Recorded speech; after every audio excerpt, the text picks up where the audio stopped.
നമസ്കാരം. കോൺഗ്രസിൽ ചേർന്ന സന്ദീപ് വാര്യരുടെ ബി.ജെ.പിയിൽ ഉണ്ടായിരുന്ന സമയത്തെ വിദ്വേഷ പരാമർശങ്ങൾ 2 പത്രങ്ങളിൽ പരസ്യമായി വരുന്നു. തെരഞ്ഞെടുപ്പ് കമ്മീഷന് അനുമതിയില്ലാതെ നൽകിയ ഈ പരസ്യം വർഗീയ പ്രചാരണത്തിനാണ് എന്നാണ് പ്രതിപക്ഷ ആരോപണം. വോട്ടെടുപ്പിന്റെ തലേന്ന് ഈ പ്രചാരണത്തിന്റെ യഥാർത്ഥ ലക്ഷ്യമെന്താണ്? സന്ദീപിന്റെ ഭൂതകാലം തുറന്നു കാട്ടുന്നത് വർഗീയ പ്രചാരണമാവുന്നത് എങ്ങനെയാണ്? സ്വാഗതം സ്പെഷ്യൽ എഡിഷനിലേക്ക്. നമ്മളോടൊപ്പം അതിഥികളായി CPM വക്താവ് കെ അനിൽകുമാർ, കോൺഗ്രസ് വക്താവ് രാജു പി നായർ, വലത് നിരീക്ഷകൻ രാഹുൽ ഈശ്വർ എന്നിവർ. ആദ്യം അനിൽകുമാറിലേക്ക്. അനിൽകുമാർ, സുപ്രഭാതം, സിറാജ് എന്നീ 2 പത്രങ്ങളിൽ മാത്രം സന്ദീപ് വാര്യരുടെ ഭൂതകാലത്തെ വിദ്വേഷ പരാമർശങ്ങൾ പ്രസിദ്ധീകരിച്ചതുകൊണ്ട് നിങ്ങൾ എന്താണ് ലക്ഷ്യം വയ്ക്കുന്നത്?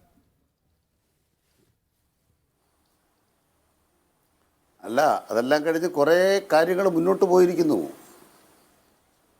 ഇപ്പോൾ ഏറ്റവും അവസാനം സന്ദീപ് വാര്യർ പറയുന്നത് അദ്ദേഹത്തിൻ്റെ അമ്മയുടെ വകയുള്ള സ്ഥലം പാലക്കാട്ടെ RSSൻ്റെ കാര്യാലയം തന്നെ ഉണ്ടാക്കാൻ സംഭാവന ചെയ്യാൻ പോവാണ്.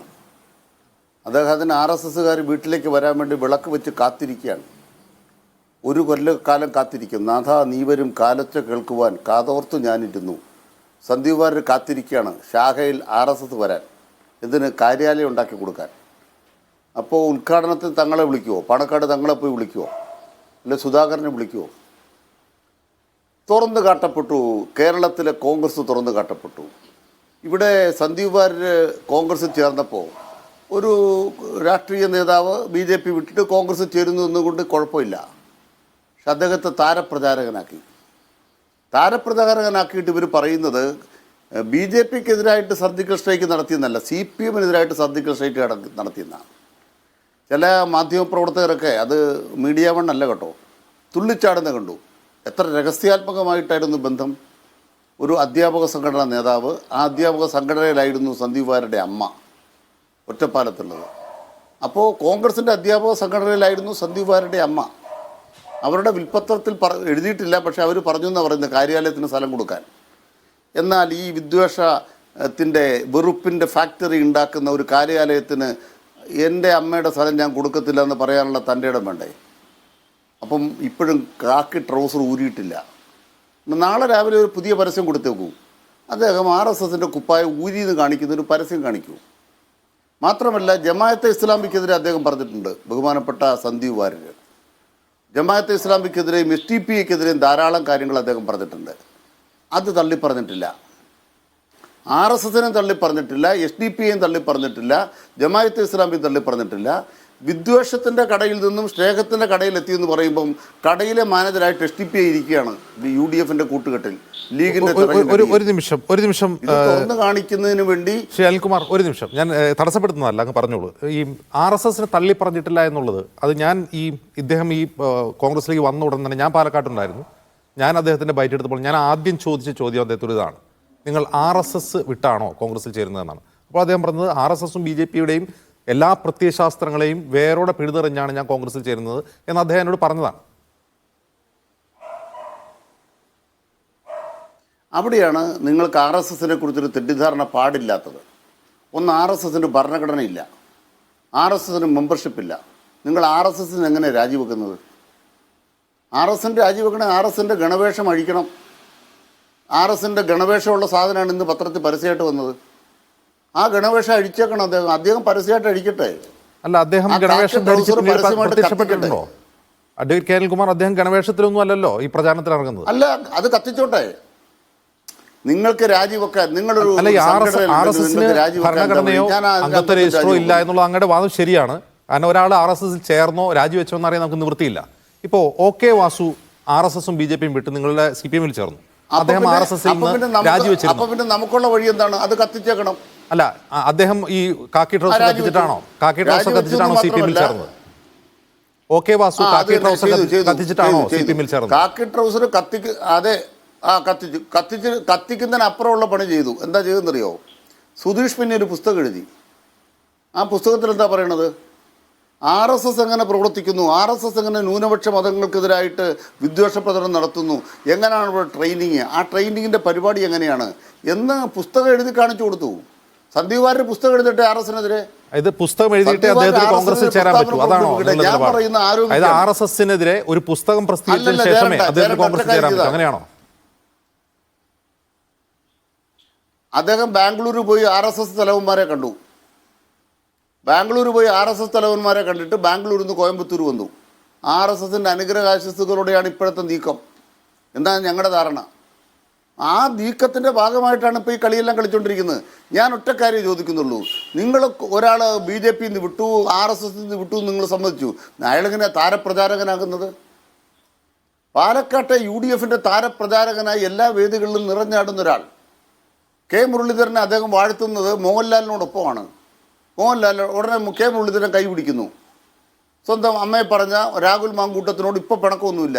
കാരണം അദ്ദേഹം ആനയെ പോലെയാണ് അദ്ദേഹം എന്ന് പറഞ്ഞ സമാധാനമായി. അല്ല അനിൽകുമാർ, ഇതേ യുക്തി ഞാൻ അങ്ങോട്ട് തിരിച്ചു ചോദിക്കുകയാണ്. CPM BJP സംഘർഷം, RSS സംഘർഷം കണ്ണൂരിലുണ്ടായിരുന്ന സമയത്ത് BJP ജില്ലാ അധ്യക്ഷനായിരുന്നു OK വാസു മാസ്റ്റർ. അദ്ദേഹം വന്നപ്പോൾ നിങ്ങൾ ചെറിയ റോളൊന്നുമല്ല അദ്ദേഹത്തിന് കൊടുത്തത്, ഒരു ദേവസ്വം ബോർഡിന്റെ അധ്യക്ഷനാക്കുകയാണ് ചെയ്തത്. അങ്ങനെ ചെയ്യാമോ? അതെ, ഞങ്ങൾ ചെയ്യുമെന്ന് മാത്രമല്ല, RSSനെ പൊളിക്കാൻ വേണ്ടി എന്താണ് RSS കണ്ണൂരിലെ കമ്മ്യൂണിസ്റ്റ് പാർട്ടിയെ കൊല്ലാൻ വേണ്ടി ഉണ്ടാക്കിയിരിക്കുന്നത് നിങ്ങൾ മനസ്സിലാക്കേണ്ടത്. ഇന്ത്യ രാജ്യത്തെ RSS കണ്ണൂർ ജില്ലയെ ടാർഗറ്റ് ചെയ്തു, ദത്തെടുത്തു. അമിത്ഷാ അവിടേക്ക് വന്നു. കണ്ണൂരിലേക്ക് അമിത്ഷാ എന്തിനാണ് വന്നത്? അമിത്ഷായുടെ മുദ്രാവാക്യം എന്താണെന്ന് അറിയാമോ? ചുവപ്പ് ജിഹാദി ഭീകരത. ഇന്ത്യ രാജ്യത്ത് ചുവപ്പ് ജിഹാദി ഭീകരതയ്ക്കെതിരായ അമിത്ഷായുടെ യാത്ര ഉദ്ഘാടനം ചെയ്ത് എവിടെയാണ്? കണ്ണൂരിലാണ്. നിങ്ങൾ കണ്ണൂരിലെ RSSൻ്റെ കാര്യാലയം പോയി നോക്ക്. എത്ര കോടി രൂപയാണ് RSSകാരവിടെ കൈപ്പറ്റിയിരിക്കുന്നത്? കമ്മ്യൂണിസ്റ്റ് പാർട്ടിയുടെ ഹെഡ് ക്വാർട്ടേഴ്സായ കണ്ണൂരിനെ തകർക്കാൻ RSS ദത്തെടുത്ത ഒരു ജില്ല ഞങ്ങളത് വെളിപ്പെടുത്തി. അതിൻ്റെ മുഴുവൻ രഹസ്യങ്ങളും ചോർത്തിയെടുത്തു. അതിൻ്റെ ഭാഗമായി ഞങ്ങൾ ശക്തമായ നിലപാട് സ്വീകരിച്ചപ്പോൾ ആ നിലപാടിന് ഞങ്ങൾക്ക് സഹായകരമായ ഒരു മാറ്റം അവിടെ ഉണ്ടായെന്ന് OK വാസുവും സുധീഷ് പിന്നെയും അവരുടെ പിന്നീടുള്ള പ്രവർത്തനത്തിൽ തെളിയിച്ചു. ഇവിടെ നിങ്ങൾ കാണുന്നത് എന്താണ്? അങ്ങ് പറയുന്ന ലോജിക്ക് പ്രകാരം OK വാസു വന്നപ്പോൾ നിങ്ങൾ അദ്ദേഹത്തെ ദേവസ്വം ബോർഡ് പ്രസിഡന്റാക്കി. ഇദ്ദേഹം വന്നപ്പോൾ, സന്ദീപ് വാര്യർ വന്നപ്പോൾ ഇവർ താരപ്രചാരകനാക്കി. ഇതിൽ രണ്ടിലും എന്ത് വ്യത്യാസമാണുള്ളത്?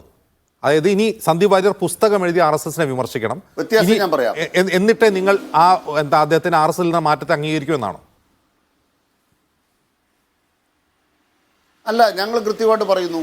നാളെ രാവിലെ അദ്ദേഹം ഒരു കാര്യം ചെയ്താൽ മതി. അദ്ദേഹം SDPയെ തള്ളി പറയുക, അല്ലെ SDPയോടുള്ള അദ്ദേഹത്തിൻ്റെ അഭിപ്രായം വ്യക്തമാക്കുക. SDPക്കെതിരെ അദ്ദേഹം പറഞ്ഞ നിലപാടിൽ ഉറച്ചു നിൽക്കുന്നുണ്ടോ? ജമാഅത്ത് ഇസ്ലാമിക്കെതിരെ അദ്ദേഹം പറഞ്ഞ നിലപാടിൽ ഉറച്ചു നിൽക്കുന്നുണ്ടോ? വെറുതെ സംസ്കൃതം പറയണ്ട, മലയാളത്തിലൊക്കെ പറയണം. 2, RSS എന്ന് പറയുന്ന പ്രസ്ഥാനം നികൃഷ്ടമാണ്, അതുകൊണ്ട് RSSന് ഞാൻ ഭൂമി കൊടുക്കില്ല. സ്നേഹത്തിൻ്റെ കട തുറക്കാനല്ലോ കാര്യാലയം ഉണ്ടാക്കാൻ പോണത്. നിങ്ങൾ മനസ്സിലാക്കേണ്ടത്, സ്നേഹത്തിൻ്റെ കട തുറക്കാനാണോ കാര്യാലയം ഉണ്ടാക്കാൻ പോണത്? കാര്യാലയം ഉണ്ടാക്കാൻ പോകുന്നത് വിദ്വേഷത്തിൻ്റെ കട തുറക്കാനാണ്.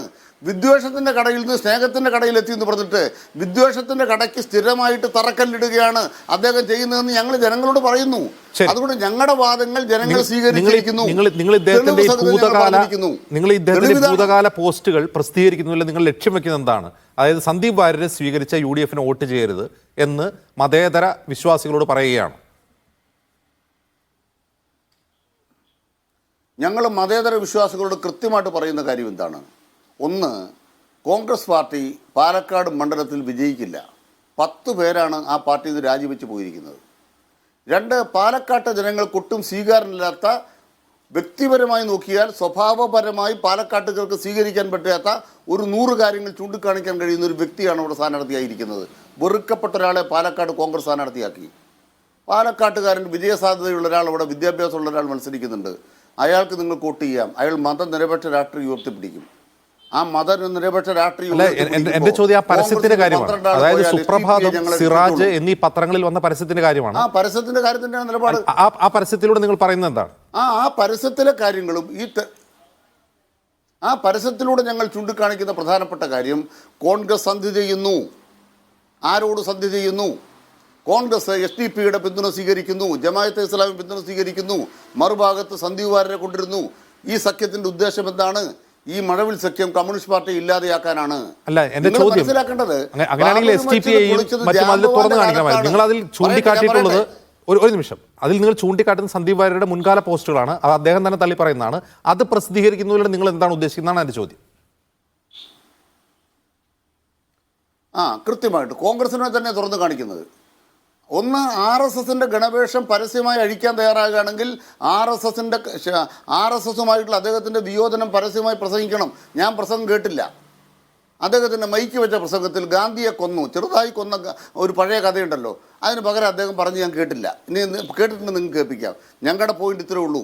സന്ദീപ് വാര്യർ ചെന്നതിൻ്റെ ഗുണം കോൺഗ്രസിനുണ്ടായി. സന്ദീപ് വാര്യർ ക്ലാസ് എടുത്തപ്പോൾ നരസിംഹറാവുവിൻ്റെ കാലത്ത് പൊളിച്ച ബാബറി മസ്ജിദ് ജാംബവാൻ്റെ കാലത്തായി. ഏത് ജാംബവാനാണ് ബാബറി മസ്ജിദ് പൊളിച്ചത്? മാത്രമല്ല, ആ ബാബറി മസ്ജിദിൽ വിഗ്രഹം വെച്ചത് ഏത് കാലത്താണ്? കോൺഗ്രസിൻ്റെ ഭരണകാലത്തല്ലേ. ആ ബാബറി മസ്ജിദിൻ്റെ ശിലാന്യാസം നടത്തിയത് കോൺഗ്രസിൻ്റെ രാജീവ് ഗാന്ധിയുടെ കാലത്തല്ലേ. ശിലാപൂജ നടത്താൻ അനുവാദം കൊടുത്തത് അതായത് നിങ്ങൾ തെരഞ്ഞെടുപ്പിന്റെ തലേ ദിവസം തെരഞ്ഞെടുപ്പിന്റെ തലേ ദിവസം സിറാജ്, സുപ്രഭാതം എന്നീ പത്രങ്ങളിലൂടെ സന്ദീപ് വാര്യരുടെ മുൻകാല പോസ്റ്റുകൾ പ്രചരിപ്പിക്കുന്നത് കോൺഗ്രസ് BJPയുമായി സന്ധി ചെയ്യുന്നു എന്ന് കാണിക്കാനാണ്. പക്ഷേ അവിടെ ഒരു പ്രധാനപ്പെട്ട എതിരാളിയായി നിങ്ങൾ ഫാഷിസ്റ്റ് എന്ന് വിളിക്കുന്ന BJP മത്സരിക്കുന്നുണ്ട്. ഒരു വരി പോലും ഈ പരസ്യങ്ങളിലൊന്നും ഞാൻ കണ്ടില്ല ഈ BJPക്കെതിരായ ഒരു പരാമർശം. അവിടെ മനസ്സിലാക്കേണ്ട പ്രധാനപ്പെട്ട കാര്യം, BJP 3-ാം സ്ഥാനത്തേക്ക് തള്ളപ്പെട്ടിരിക്കുന്നു. വെറുക്കപ്പെട്ട സ്ഥാനാർത്ഥിയാണ് പാലക്കാട്ട് BJP. LDF UDF തമ്മിലാണ് മത്സരം എന്ന് കെ മുരളീധരൻ പറഞ്ഞപ്പോൾ സതീശൻ എന്താ തിരുത്തിയത്? അല്ല, BJP പുറകോട്ട് പോയിട്ടില്ല, BJP മുന്നോട്ട് വരികയാണ്. നിങ്ങൾക്ക് വിഷമം തോന്നിയോ? നിങ്ങൾ സതീശന്റെ പ്രസ്താവനയ്ക്കെതിരെ എന്തെങ്കിലും പറഞ്ഞോ? അജിംസ് എന്തെങ്കിലും പറഞ്ഞോ? ബഹുമാനപ്പെട്ട കെ മുരളീധരൻ പറയുന്നു, ചെന്നിത്തല പറയുന്നു, LDF UDF തമ്മിലെ മത്സരം. ഞാൻ പറയട്ടെ, LDF UDF തമ്മിലാണ് മത്സരം എന്ന് കെ മുരളീധരനും ചെന്നിത്തല പറയുന്നു. അപ്പോൾ എന്താണ് സതീശൻ പറയുന്നത്? അല്ലല്ല, BJP ശക്തരാണ്, BJP പുറകോട്ട് പോയിട്ടില്ല. അതെന്തിനാ BJP പുറകോട്ട് പോകാതാക്കുന്നത്? ഞങ്ങൾ കെ മുരളീധരൻ പറഞ്ഞിടത്താൻ നിൽക്കുന്നത്, ഞങ്ങൾ ചെന്നിത്തല പറഞ്ഞിടത്താൻ നിൽക്കുന്നത് BJP പുറകോട്ട് പോയ തെരഞ്ഞെടുപ്പാണ്. അതുകൊണ്ട് അവിടെ വിദ്യാഭ്യാസമുള്ള പാലക്കാട്ടുകാരൻ ഒരാൾ ജയിക്കും, LDFന്റെ സ്വതന്ത്രം ജയിക്കും. ഞങ്ങൾ ആ വിശ്വാസത്തിൽ പ്രവർത്തിച്ചു കൊണ്ടിരിക്കുകയാണ്. ഞങ്ങൾ ഈ പ്രവർത്തനം ശ്രീ രാജു പി നായർ, സന്ദീപ് വാര്യരുടെ ഭൂതകാലം എല്ലാവർക്കും അറിയാവുന്നതാണ്. അദ്ദേഹം ഫേസ്ബുക്കിൽ ധാരാളമായി പോസ്റ്റുകൾ ഇടുന്ന, അതിൽ പലതും വർഗീയവും വംശീയവുമായ പരാമർശങ്ങളുള്ള, വംശഹത്യ ആഹ്വാനമുള്ള പോസ്റ്റുകൾ പോലും ഇടുന്ന ഒരാളായിരുന്നു സന്ദീപ് വാര്യർ. അത് തുറന്നു കാണിക്കുന്നതിലൂടെ CPM ഉദ്ദേശിക്കുന്നത് അയാൾ ഇനിയും RSSനെ തള്ളി പറഞ്ഞിട്ടില്ല. അയാൾ ഒരുപക്ഷെ ഒരു RSS പ്രോക്സി ആവാനുള്ള സാധ്യതയുണ്ട്. കോൺഗ്രസും BJPയും തമ്മിലുള്ള ധാരണയുടെ ഭാഗമാണിത്. അതിൻ്റെ ഫലം കാണാനുണ്ട്. ജാംബവാന്റെ കാലത്തല്ലേ പള്ളി പൊളിച്ചത് എന്ന് സുധാകരൻ ചോദിക്കുന്നത് പോലും സന്ദീപ് വാര്യർ എഫക്റ്റാണ് എന്നാണ് അനിൽകുമാർ ആരോപിക്കുന്നത്. ശരി അജിംസെ, ഞാൻ ബഹുമാനപ്പെട്ട CPMന്റെ പ്രതിനിധി ഈ പറഞ്ഞ കാര്യങ്ങൾക്കെല്ലാം ഒരൊറ്റ ഇതിൽ മറുപടി കൊടുക്കാം. കാരണം ആ മറുപടി ഞാൻ പറഞ്ഞതല്ല, ഇവരുടെ ഇടതുപക്ഷം ജനാധിപത്യ മുന്നണിയുടെ സ്വതന്ത്ര സ്ഥാനാർത്ഥി സരിൻ മുൻകൂറായി കൊടുത്ത മറുപടിയാണ്. അത് 23 നവംബർ 2023 വീണ്ടും വീണ്ടും പച്ചക്കള്ളം പറഞ്ഞ് പിണറായി വിജയൻ. അതിനകത്ത് സരിൻ്റെ ഇതിട്ടേക്കുന്നത് ഇയാൾ വിജയനല്ല വ്യാജനാണ് എന്നുള്ളതാണ്. ഇയാൾ വിജയനല്ല വ്യാജനാണ്. എന്താ ഇപ്പോൾ ഈ പ്രശ്നം?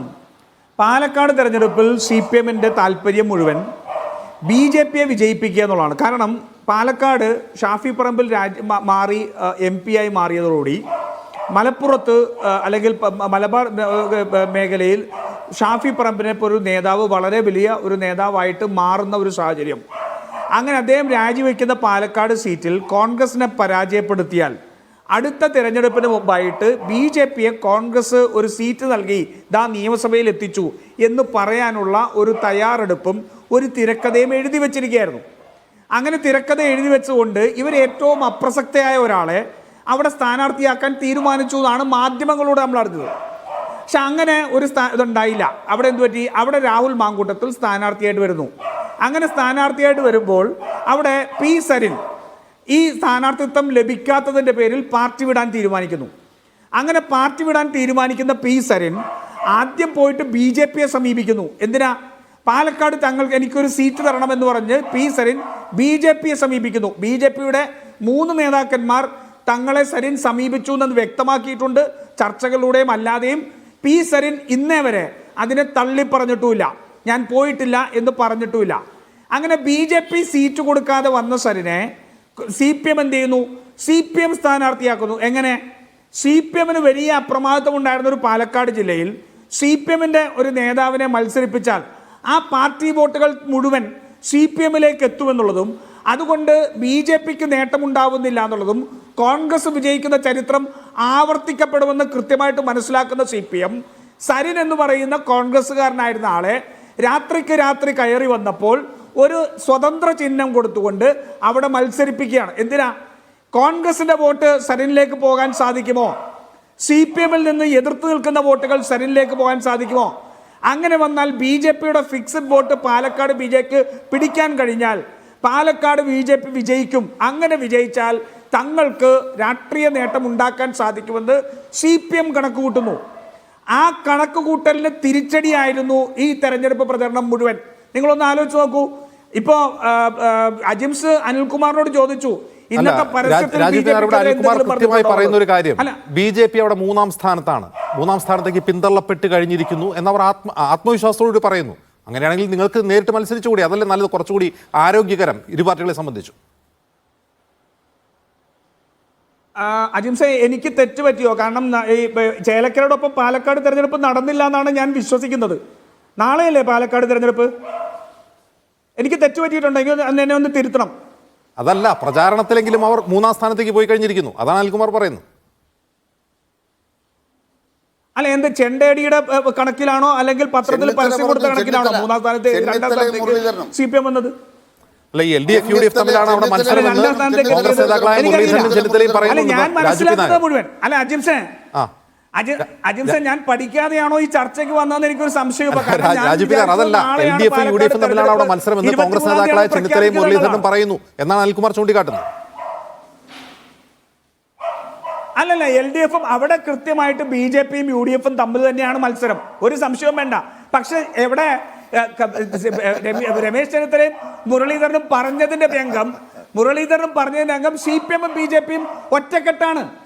CPM-ഉം BJP-യും ഒറ്റക്കെട്ടാണ്, മനസ്സിലായില്ലേ? അപ്പോൾ അവിടെ അങ്ങനെ ഒരു തെരഞ്ഞെടുപ്പ് നടക്കുമ്പോൾ അവിടെ കോൺഗ്രസ് ജയിക്കാനുള്ള സാധ്യത കാണുമ്പോൾ ഏറ്റവും അവസാനം ഉണ്ടായ കാലം, ഇപ്പൊ കഴിഞ്ഞ 4 ദിവസമായിട്ട് BJP-യുടെ രാഷ്ട്രീയത്തിന് ഏറ്റവും വലിയ തിരിച്ചടി കൊടുക്കുന്ന ഒരു നടപടിയായിരുന്നു, അല്ലെങ്കിൽ ഒരു ഡെവലപ്മെന്റ് ആയിരുന്നു സന്ദീപ് വാര്യർ കോൺഗ്രസിലേക്ക് വരുന്നത്. ഏത് സന്ദീപ് വാര്യര? AK ബാലനും MP രാജേഷും ഉൾപ്പെടെ മത്സരിച്ചു നിന്നുകൊണ്ട് ക്രിസ്റ്റൽ ക്ലിയർ ആണ്. ഒരു ഒന്നാന്തരം കോമ്രേഡായി മാറുന്ന ഒരു ക്രിസ്റ്റൽ ക്ലിയർ ആയ വ്യക്തിയാണ്. ഒരിക്കലും ഒരു അപവാദവും പറയാൻ കഴിയാത്ത വ്യക്തിത്വമാണ്. RSS-ൽ നിൽക്കുമ്പോൾ അദ്ദേഹം കുറെ കാര്യങ്ങൾ പറഞ്ഞു, അത് ഉപേക്ഷിച്ചു വന്നാൽ ഒന്നാന്തരം കോമ്രേഡാണ് എന്ന് സർട്ടിഫിക്കറ്റ് കൊടുത്ത സന്ദീപ് വാര്യർ. ആ സന്ദീപ് വാര്യർ കോൺഗ്രസിലേക്ക് വരുന്നു. ഈ കോൺഗ്രസിലേക്ക് സന്ദീപ് വാര്യർ വന്നതോടുകൂടി CPM തിരിച്ചറിയുന്നു, BJP-ക്ക് തിരിച്ചടി ഉണ്ടാകാൻ പോകുന്നു. CPM 3-ാം സ്ഥാനത്താണല്ലോ, പാർട്ടി വോട്ടുകൾ പോലും കിട്ടാതെ, സ്വതന്ത്ര വോട്ടുകളും കിട്ടാതെ നടത്തിയ അഭിമുഖങ്ങളിലെല്ലാം താൻ ഒരു പരാജയമാണെന്ന് തെളിയിച്ച P. സരിനെ സംബന്ധിച്ചോളം അദ്ദേഹം ഒരു മത്സരത്തിൽ പോലുമില്ല. ആ മത്സരത്തിൽ പോലും ഈ പ്രചരണത്തിൽ ഉണ്ടാക്കുന്ന അല്ലാണ്ട് വോട്ടർമാരുടെ മനസ്സിൽ വേണമല്ലോ, അതില്ല. അങ്ങനെ വരുമ്പോൾ CPM തിരിച്ചറിയുകയാണ്, കോൺഗ്രസ് ജയിക്കാൻ പോകുന്നു, BJP-ക്ക് തിരിച്ചടി ഉണ്ടാവുന്നു. അതിനെതിരെ നടത്തിയ പ്രചരണമല്ലേ ഇന്നത്? അല്ല, ഈ സന്ദീപ് വാര്യരുടെ ഭൂതകാല പോസ്റ്റുകൾ അങ്ങനെ പ്രചരിപ്പിച്ചാൽ അത് എങ്ങനെയാണ് തിരിച്ചടിയാവുന്നത്? അതെങ്ങനെയാണ് BJP സഹായിക്കുന്നത് പറയാമോ? രണ്ടാം ഘട്ടത്തിൽ പറയാം അജിൻസൻ, ഞാനത് രണ്ടാം ഘട്ടത്തിൽ പറയാം. ഞാനത് പറഞ്ഞു വരികയാണ്. ദേശാഭിമാനിയിൽ കൊടുക്കാൻ കൊള്ളാത്ത പരസ്യം എന്തുകൊണ്ടാണ് 2 മുസ്ലിം മാനേജ്മെന്റ് ഉള്ള പത്രത്തിൽ മാത്രം കൊടുക്കുന്നത്? ഇത്രമാത്രം കറകളഞ്ഞ വർഗീയവാദിയായിട്ട് പിണറായി വിജയൻ മാറുകയല്ലേ? അദ്ദേഹം ചോദിക്കുകയാണ്, RSS-ന്റെ ഗണവേഷം സന്ദീപ് വാര്യർ ഊരിക്കളയോന്ന്. ഞാൻ ചോദിക്കുന്നില്ല, മുഖ്യമന്ത്രി പിണറായി വിജയൻ ഇന്ന് ആ ഗണവേഷം ഊരിക്കളഞ്ഞാൽ മുഴുവൻ, ഇന്ന് ഇട്ടിരിക്കുന്ന വെള്ളം ഊരിക്കളഞ്ഞാൽ കാവിയിൽ കുളച്ചു നിൽക്കുന്ന പിണറായി വിജയനല്ലേ? വർഗീയവാദിയായിട്ടുള്ള പിണറായി വിജയനല്ലേ? നരേന്ദ്രമോദിയും RSS-ഉം നേരിട്ട് വർഗീയത പറയാണ് അജിംസെ. അതിലൊരു ക്ലാരിറ്റി വേണം, അതുകൊണ്ടാണ് ഞാൻ ചോദിക്കാൻ തടസ്സപ്പെടുത്തുകയല്ല. അതായത്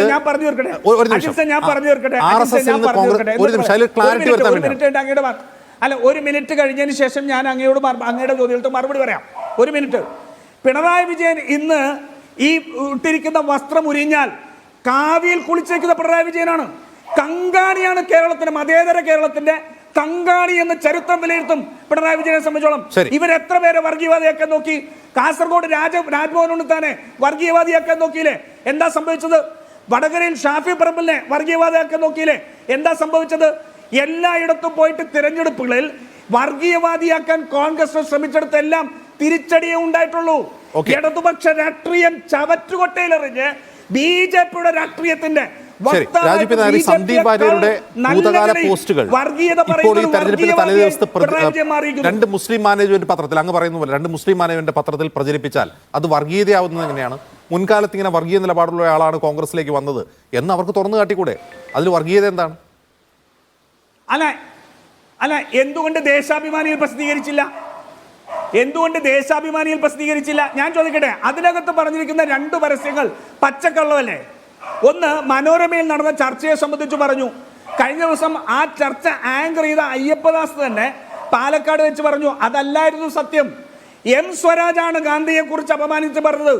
അങ്ങനെ പറഞ്ഞപ്പോൾ അത് കോട്ട് ചെയ്ത് നമ്മുടെ സന്ദീപ് വാര്യർ പറഞ്ഞു മാത്രമേ ഉള്ളൂ എന്ന് ആ ചർച്ച നിയന്ത്രിച്ച അയ്യപ്പദാസ് പറഞ്ഞു.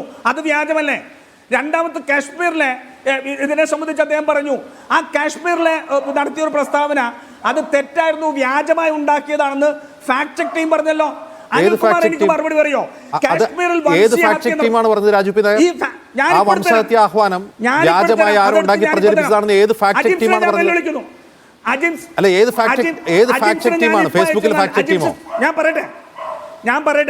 ഞാൻ പറയട്ടെ അജിംസിന് ഞാൻ അത് അയച്ചു തന്നാൽ അജിംസ് ഈ മാധ്യമത്തിലൂടെ പ്രസിദ്ധീകരിക്കുമോ?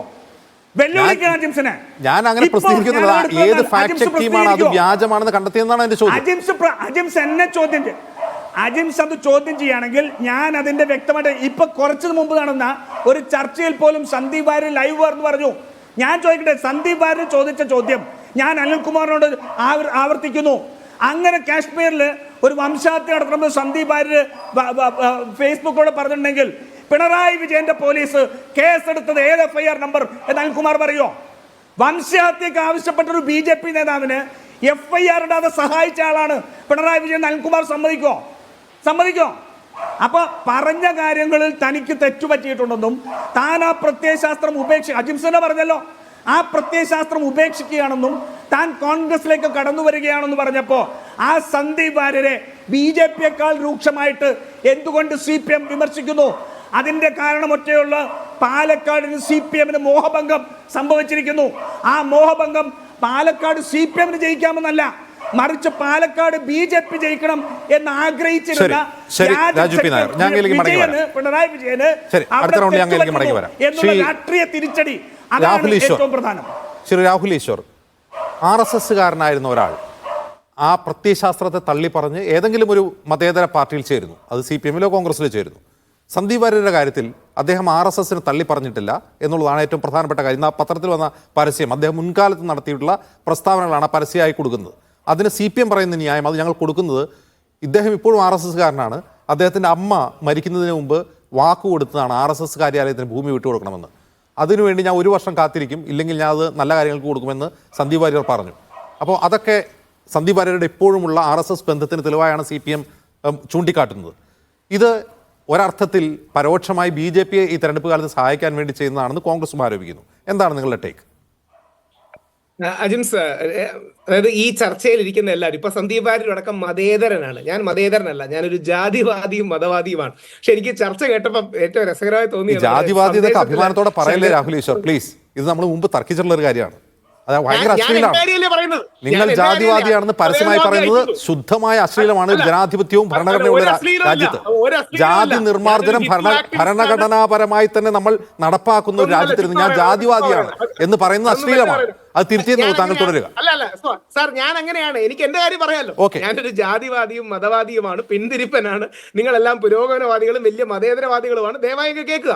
ഞാൻ പുരോഗമനവാദമല്ല പറഞ്ഞു, ഞാൻ ഭരണഘടനയെ പറഞ്ഞു. എനിക്ക് ഭരണഘടനയുടെ കൂറുള്ളൂ, ഭരണഘടനയിൽ പറഞ്ഞ കാര്യം ചൂണ്ടിക്കാട്ടുന്നേ ഉള്ളൂ.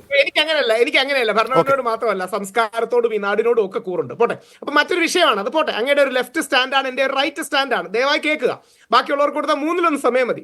ഈ ശങ്കരാടിയുടെ ആ ഡയലോഗ് ഉണ്ടായിരുന്നു, ഈ പ്രതിക്രിയാവാദികളും പ്രതിലോമവാദികളും തമ്മിലുള്ള അന്തർധാര എന്നൊക്കെ പറയുന്ന പോലെ. ഇവിടെ യഥാർത്ഥത്തിൽ സംഭവിക്കുന്നതെന്ന് പറഞ്ഞാൽ പാലക്കാട് 3 നല്ല കാൻഡിഡേറ്റ്സ് ആണ്. 3 പേരും വ്യക്തിപരമായിട്ട് അറിയുന്ന ഒരു വ്യക്തിയാണ്. 3 പേരും വളരെ നല്ല കാൻഡിഡേറ്റ്സ് ആണ്. സരിൻ നമുക്കെല്ലാം അറിയുന്നത് പോലെ ഉന്നതമായ സിവിൽ സർവീസ് ഉപേക്ഷിച്ച് മത്സര രംഗത്തേക്ക് വന്നതാണ്. സരിന് ഒരു വിഷമം ഉണ്ടായി. സരിനെ വേണ്ട രീതിയിൽ കൺസിഡർ ചെയ്തില്ല. ഇപ്പുറത്ത് സന്ദീപ് വാര്യർക്ക് അദ്ദേഹത്തിന് ഒരു വിഷമം ഉണ്ടായി, അദ്ദേഹത്തിന്റെ അമ്മ മരിച്ചപ്പം പോലും വന്നില്ല, അദ്ദേഹത്തെ വേണ്ട രീതിയിൽ കൺസിഡർ ചെയ്തില്ല. അപ്പൊ അവരുടെ വ്യക്തിപരമായ വേദനകളും കൂടെ ഈ ഇലക്ഷനിലേക്ക് വന്നു. അതിനൊന്നും ഒരു തെറ്റുമില്ല, കാഴ്ചപ്പാടുകൾ ഇവോൾവ് ചെയ്യാനുള്ളതാണ്. അങ്ങനെ സന്ദീപ് വാര്യരടക്കം ഇവോൾവ് ചെയ്ത് പുതിയൊരു പാർട്ടിയിലേക്ക് വന്നു. സന്ദീപ് വാര്യരെ പഴയ കാര്യങ്ങളെല്ലാം പറഞ്ഞ് കുത്തി നോക്കുന്നതിൽ യാതൊരു അർത്ഥവുമില്ല. ഇനി ഇത്രയൊന്നും കോംപ്ലക്സ് ആയിട്ട് ചിന്തിക്കേണ്ട. ഞാനൊരു മതവാദി ആയതുകൊണ്ട് ഞാൻ പറയുകയാണ്, 66% നമ്മുടെ അവിടെ, അതായത് നമ്മുടെ പാലക്കാട് ഹിന്ദു ജനവിഭാഗമാണ്. 28 മുതൽ 30% വരെ മുസ്ലിം ജനവിഭാഗമാണ്. 4% നമ്മുടെ ക്രിസ്ത്യാനികൾ. ഇനി ഇതേപോലെ ഹിന്ദുക്കളുടെ ഇടയിൽ ജാതി കണക്കുമുണ്ട്. നമ്മുടെ CPM കാർ 2 മുസ്ലിം പത്രങ്ങളിൽ പരസ്യം കൊടുക്കുന്നതിന്റെ ഉദ്ദേശം എന്താ? മുസ്ലിങ്ങൾക്ക് സന്ദീപ് വാര്യർ അല്ലെങ്കിൽ രാഹുൽ മാങ്കൂട്ടത്തിൽ എൻ മാസേ വോട്ടാണ് സാധാരണ പോകുന്നത്. അങ്ങനെ മുസ്ലിം വോട്ട് എല്ലാം കൂടെ ഒരുമിച്ച് രാഹുൽ മാങ്കൂട്ടത്തിൽ പോകാതിരിക്കാനും അവരുടെ ഇടയിൽ ഒരു സ്പ്ലിറ്റ് ഉണ്ടാക്കാനും മത്സരം കുറെ കൂടെ ത്രികോണമാകാനും വേണ്ടിയിട്ടാണ്. 3 പേരും വളരെ ശക്തമായിട്ട്, പാലക്കാട് പോയിട്ടുള്ളവർക്കറിയാം, 3 പേരും വളരെ ശക്തമായിട്ടുണ്ട്. 3 പേർക്കും ചാൻസ് ഉണ്ട്. സരനടക്കം ഒരുപാട് നിഷ്പക്ഷ വോട്ടുകളുടെ ചാൻസ് ഉണ്ട്. അപ്പോൾ ഇതിനെല്ലാം ഇല്ല എന്ന് പറഞ്ഞ് ആരെയെങ്കിലും അപമാനിക്കുന്നതോ അധിക്ഷേപിക്കുന്നതോ ആവരുത് നമ്മുടെ രാഷ്ട്രീയം. 3 പേരും നല്ല നമുക്കറിയാം. കാര്യം സരനെ കുറിച്ച് 1 മാസം മുമ്പ് കോൺഗ്രസ്സുകാർ നല്ലതല്ലേ പറഞ്ഞിരുന്നത്? സന്ദീപ് വാര്യരെ കുറിച്ച് കഴിഞ്ഞ ആഴ്ച വരെ BJP-കാർ നല്ലതല്ലേ പറയുന്നത്? അപ്പോൾ ഇവർ 3 പേരും നല്ല ഗംഭീര കാൻഡിഡേറ്റ്സ് ആണ്.